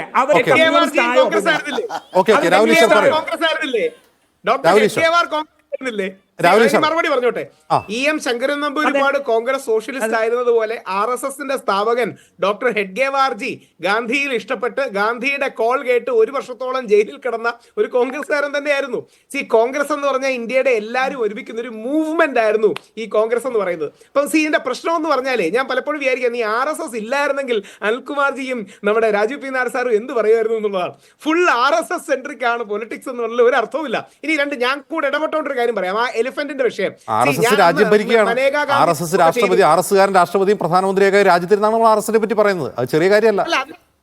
എന്താ അറിയോ, RSS അവിടുത്തെ ഹിന്ദു വലതുപക്ഷമാണ്. നമ്മുടെ നാട്ടിലെ മുസ്ലിം ധാരണകളിൽ നിന്നൊക്കെയാണ് യഥാർത്ഥത്തിൽ RSS-ന്റെ അടിസ്ഥാനം പോലും ഉണ്ടാകുന്നത്. അതായത് ഖിലാഫത്ത് സമരത്തിനെ അടക്കം സപ്പോർട്ട് ചെയ്തുകൊണ്ട് ഹെഡ്ഗേവാർജി അന്ന് ഗാന്ധിജിയുടെ മൂവ്മെന്റിനെ സപ്പോർട്ട് ചെയ്യുകയും 1 വർഷം ജയിലിൽ കിടക്കുകയും ചെയ്യാൻ അതിൻ്റെയൊക്കെ ചരിത്രമുണ്ട്. ഈ ഹിന്ദു വലതുപക്ഷമാണ് പിന്നീട് RSS-കാരായി പോയത്. ആ സെക്കുലർ ഇടതുപക്ഷം EM ശങ്കരൻ നമ്പൂതിരിപ്പാടും AK ഗോപാലൻ സാറും അടക്കം ഉള്ളതെല്ലാം മറ്റേ ഇടതുപക്ഷമായി പോയി. അവരെ കോൺഗ്രസ് സോഷ്യലിസ്റ്റ് എന്ന് വിളിച്ചു. ഗാന്ധിജി ആയിരുന്നു ഇതിന്റെ സെന്റർ റൈറ്റ് ആയിട്ട് പട്ടേലും, ഒരു സെന്റർ ലെഫ്റ്റ് ആയിട്ട് നെഹ്റു. അതാണ് ഇന്ത്യയുടെ ചരിത്രം. പോട്ടെ, ഇനി ആ സന്ദീപ് വാര്യരെ കുറിച്ചൊരു കാര്യം. ഈ പാലക്കാട്ടെ ആന മരിച്ചപ്പോൾ അല്ലെങ്കിൽ ആന ചരിഞ്ഞപ്പോൾ ഈ വിഷയം തെറ്റിദ്ധാരണാപരമായി മലപ്പുറത്ത് ഒന്ന് വന്നു. അതായത് മലപ്പുറം എന്ന് പറഞ്ഞാൽ മുസ്ലിം എന്ന അർത്ഥത്തിലാണ്. മനേകാ ഗാന്ധി മാഡവും നമ്മുടെ സന്ദീപ് വാര്യരും ഒക്കെ അന്ന് ട്വീറ്റ് ഒക്കെ ചെയ്തിരുന്നു. ഞാൻ മനേകാ ഗാന്ധി മാഡത്തെ കോൺടാക്ട് ചെയ്തു. മനേകാ ഗാന്ധി മാഡം പബ്ലിക്കലി തന്നെ അക്നോളജ് ചെയ്തു. അതിൽ ഞാൻ പറയട്ടെ, മാഡം പാലക്കാടാണ് സംഭവിച്ചത്. സന്ദീപ് വാര്യർ അക്നോളജ് ചെയ്തിട്ടുണ്ട്. അപ്പം ഒരു കാലത്ത് അങ്ങനെ ആർക്കെങ്കിലും തെറ്റ് പറ്റിയിട്ടുണ്ടെങ്കിൽ അത് കറക്റ്റ് ചെയ്ത് അങ്ങ് പോവല്ലേ നല്ലത്. ശ്രീ പിണറായി വിജയൻ അവർ ഞാൻ അദ്ദേഹത്തെ എന്നും എതിർക്കുന്ന ആളാണ്. അനിൽകുമാർ സാറിനോട് എന്നും ഫൈറ്റ് ചെയ്ത് നിൽക്കുന്ന വ്യക്തിയാണ് ഞാൻ. പക്ഷേ ശ്രീ പിണറായി വിജയൻ അവർ അദ്ദേഹത്തിന്റെ ജീവിതം കൊണ്ട് തന്നെ സെക്കുലർ എന്ന് അവർ വിളിക്കുന്ന കാര്യം തെളിയിച്ച വ്യക്തിയല്ലേ. അദ്ദേഹത്തിന്റെ കുടുംബത്തിലെ അദ്ദേഹത്തിന്റെ കല്യാണം അടക്കമുള്ള കാര്യങ്ങളിൽ അദ്ദേഹത്തിന് മതത്തിന്റെ വ്യത്യാസമില്ലാതെ തെളിയിച്ച വ്യക്തിയല്ലേ. അപ്പൊ ഈ ബാക്കിയുള്ളവർക്ക് വർഗീയ ചാപ്പ അടിച്ചു കൊടുക്കുന്ന ഒരു രാഷ്ട്രീയമാണ് നമ്മുടെ നാട്ടിലുള്ളത്. ബാക്കിയുള്ളവരെല്ലാം RSSന്റെ ആൾക്കാർ. ഇനി മറുഭാഗത്ത് ഇതാണ്, സന്ദീപ് വാര്യരുടെ പുറകെ ഇല്ലൂമിനാറ്റിയാണ്, അതിഭീകരമായ മട്ടാഞ്ചേരി മാഫിയാണ് സന്ദീപ് വാര്യരെ ഉയർത്തിയെന്നൊക്കെയാണ് നമ്മുടെ വലതുപക്ഷത്തെ എന്റെയൊക്കെ സംഘ സുഹൃത്തുക്കളും വലതുപക്ഷ സുഹൃത്തുക്കളും മട്ടാഞ്ചേരി മാഫിയക്കെതിരെ ആഞ്ഞടിച്ച ആളായിരുന്നു സന്ദീപ് വാര്യർ. ആ കൊയിനേജിന്റെ ഉപജ്ഞാതാവ് തന്നെ സന്ദീപ് വാര്യരാണ്. സിനിമാക്കാരിൽ ചിലർ മട്ടാഞ്ചേരി മാഫിയ എന്ന് വിളിച്ചു. സന്ദീപ് വാര്യരുടെ ഒരു നന്മ ഞാൻ പറയാം. ഞാൻ നേരിട്ട് കണ്ടൊരു നന്മ, നമ്മുടെ അജു വർഗീസ് ഉണ്ടല്ലോ, സിനിമാ താരം. സന്ദീപ് വാര്യരും അജു വർഗീസും പബ്ലിക്കലി കോർത്തതാണ് ഒരിക്കൽ. പക്ഷെ പിന്നീട് അവർ നല്ല സുഹൃത്തുക്കളായി മാറുന്ന ഞാൻ കാണുകയും ഒരുമിച്ച് പരിപാടിയിലൊക്കെ പങ്കെടുക്കുന്ന കാണുകയും ചെയ്തു. പണ്ടത്തെ നിലപാടുകളിൽ തെറ്റുണ്ടെങ്കിൽ കൂടുതൽ ശരിയിലേക്ക് പോകാം. ഗാന്ധിജി RSSന്റെ ശാഖകളിലേക്ക് പോയി. രാഹുൽ ഈശ്വർ പറയുന്നത് സന്ദീപ് വാര്യർ BJP-യിൽ വേണ്ടത്ര പരിഗണന കിട്ടാത്തപ്പോൾ ചാടി പുറപ്പെട്ട് കോൺഗ്രസിൽ ചേർന്നതല്ല, അദ്ദേഹത്തിന് ഒരു പ്രത്യയശാസ്ത്രപരമായ മാറ്റം തന്നെയാണ്. അങ്ങനെയാണ് സന്ദീപ് വാര്യർക്ക് എന്നും ഒരു മതസൗഹാർദ്ദത്തിന്റെ സ്ട്രാൻഡ് ഉണ്ടായിരുന്നു. ശാസ്ത്രപരമായ മാറ്റം തന്നെയാണെന്ന് രാഹുൽ ഈശ്വർ പറയുന്നു. അല്ല, സന്ദീപ് വാര്യർക്ക് എന്നും ഒരു മതസൗഹാർദ്ദത്തിന്റെ സ്റ്റാൻഡ് ഉണ്ട്. അങ്ങ് ആലോചിക്കണം, അതിന്റെ പ്രധാനം അദ്ദേഹം BJP-യുടെ ഒഫീഷ്യൽ സ്പോക്സ് പേഴ്സണായി നിൽക്കുമ്പോഴാണ് ഈ മതസൗഹാർദ്ദ പോസ്റ്റ് ഇട്ടതിന് അദ്ദേഹത്തെ മാറ്റി നിർത്തിയത്. സന്ദീപ് വാര്യരെ അഭിനന്ദിച്ചത് ഞാനും നമ്മുടെ അഡ്വക്കേറ്റ് ഹരീഷ് വാസുദേവനും ഒക്കെയാണ് ആദ്യം അഭിനന്ദിച്ചത്. അപ്പോൾ ഒരാളിൽ നന്മ കണ്ടാൽ അതിൽ ബിൽഡ് ചെയ്യുക, ആ നന്മയെ പോസിറ്റീവായി കാണുക. സന്ദീപ് വാര്യർ പണ്ട് എന്തെങ്കിലും പറഞ്ഞിട്ടുണ്ടെന്ന് പറഞ്ഞ് വളരെ മോശമാക്കുക. അപ്പം പാണക്കാട് കൊടപ്പനക്കൽ തറവാടെടുത്തത് വലിയ നിലപാടാണ്. അങ്ങനെ പുതിയ ഒരു നന്മയിലേക്ക് ഒരാൾ വരികയാണെങ്കിൽ, അല്ലെങ്കിൽ ഏതെങ്കിലും തരത്തിൽ തെറ്റായ നിലപാടുകൾ മാറ്റി ണെങ്കിൽ അവരെ സപ്പോർട്ട് ചെയ്യല്ലേ വേണ്ടത്. അവർ 1ാം ക്ലാസ്സിലും 3ാം ക്ലാസ്സിലും മറ്റേത് പറഞ്ഞിട്ടുണ്ട്, പണ്ട് ഗണവേഷം ധരിച്ചിരുന്നു സന്ദീപ് വാര്യർ പബ്ലിക്കലി ഡ്രസ് ഊരിയിട്ട് കത്തിക്കണോ, അതും പ്രാക്ടിക്കൽ അല്ല. അപ്പം പോസിറ്റീവായി ഇത്തരം കാര്യങ്ങളെ കാണണം. ഒരു മധ്യവർത്തി നിലപാടിലേക്ക് നാട്ടുകാരിൽ ആര് വന്നാലും, ഒരു സെന്റർ റൈറ്റ് ആണെങ്കിലും സെന്റർ ലെഫ്റ്റ് ആണെങ്കിലും, അതിനെ പ്രോത്സാഹിപ്പിക്കുന്ന ഒരു സ്റ്റാൻഡിലേക്ക് നമുക്ക് എടുക്കാൻ കഴിയണം. ഇല്ലെങ്കിൽ നമ്മുടെ രാഷ്ട്രീയത്തിന് തന്നെ അപജയമാണ്, നമ്മുടെ പബ്ലിക് ഡിസ്കോഴ്സ് അതുകൊണ്ട് താഴെ. ഈ രണ്ട് വിഷയങ്ങൾ എനിക്ക് വ്യക്തിപരമായി അറിയാണ്ടോ പറഞ്ഞു എന്നേ ഉള്ളൂ. ആ എലിഫന്റിന്റെ അടക്കം വിഷയങ്ങളിൽ സന്ദീപ് വാര്യർക്ക് അന്ന് തന്നെ അദ്ദേഹം അത് മാറ്റി പറയുണ്ടായി. പാലക്കാട് കാര്യമാണ്. അനിൽകുമാർ കൈ ഉയർത്തിയിരുന്നു, എന്തോ പറയാൻ വേണ്ടി. അനിൽകുമാർ അല്ല, ഞാൻ ചോദിച്ച ഒരു ചോദ്യത്തിന് 3 തവണ ഉത്തരം പറഞ്ഞില്ല. RSSന് കാര്യാലയം സ്ഥലം വിട്ടുകൊടുക്കുന്ന സന്ദീപ് വാര്യരുടെ ആധാരത്തിൽ സുധാകരൻ ഒപ്പുവെക്കുക. രാജു പി നായർ അതിന് മറുപടി പറഞ്ഞാൽ നമുക്ക് പെട്ടെന്ന് ചർച്ച അവസാനിപ്പിക്കാം. നിങ്ങളുടെ നിലപാട് വ്യക്തമാക്കിയിട്ടില്ല. രാജു പി നായർ മറുപടി പറയത്തില്ലല്ലോ. രാജു പി നായർ കേൾക്കാമോ? കട്ടായിരുന്നു. എന്തായിരുന്നു? അതായത് ഈ RSS കാര്യാലയത്തിന് ഭൂമി വിട്ടുകൊടുക്കുന്ന കാര്യത്തിൽ നിങ്ങൾ മറുപടി പറഞ്ഞില്ല എന്നാണ് അനിൽകുമാർ പറയുന്നത്. വളരെ പെട്ടെന്ന്. അല്ലല്ല, അതൊരു വ്യക്തി എന്ന നിലയിൽ സ്വന്തം അമ്മയെടുത്തൊരു തീരുമാനത്തെ എങ്ങനെയാണ് ഒരു മകൻ കാണുന്ന, അമ്മയുടെ വാക്കുകൾക്ക് വില കൊടുക്കുന്നവര് അവർ തീരുമാനം, അത് വ്യക്തിപരമായിട്ട് കാര്യമാണ്. ഞാൻ ചോദിക്കട്ടെ, ഇന്ത്യയിൽ ഏറ്റവും കൂടുതൽ ശാഖകൾ മഹാരാഷ്ട്ര കഴിഞ്ഞാൽ ഉണ്ടായിരുന്ന ഒരു സംസ്ഥാനമാണ് കേരളം, അല്ലെ? അത്രയും ശാഖകളും അത്രയും ഓഫീസുകളും ഉണ്ടായിട്ട് കേരളത്തിന്റെ മതേതരത്വത്തെ തകർക്കാൻ സാധിച്ചില്ല. പിണറായി വിജയൻ വേണ്ടി വന്നു കേരളത്തിന്റെ മതേതരത്വത്തിൽ. സംഘപരിവാറിന് ആധിപത്യത്തിലെ പിണറായി വിജയൻ വേണ്ടി വന്നു. RSSന്റെ തീവ്രവാദ പ്രസ്ഥാനത്തിന് നാളെ പോളിംഗ് ബൂത്തിലേക്ക് പോകുമ്പോൾ ജനങ്ങളുടെ മനസ്സിൽ ഈ ദിവസങ്ങളിൽ അവസാന ദിവസങ്ങളുണ്ടായ വിവാദ കോലാഹലങ്ങളാണോ യഥാർത്ഥത്തിൽ വോട്ട് രേഖപ്പെടുത്തുമ്പോൾ ഉണ്ടാവുക, അതല്ല മറ്റു വല്ലതുമാണോ എന്ന് ഫലം വരുമ്പോൾ നമുക്കറിയാം. വളരെ നന്ദി ശ്രീ അനിൽകുമാർ, ശ്രീ രാജു പി നായർ, രാഹുൽ ഈശ്വർ ഇത്രയും സംസാരിച്ചവരുടെ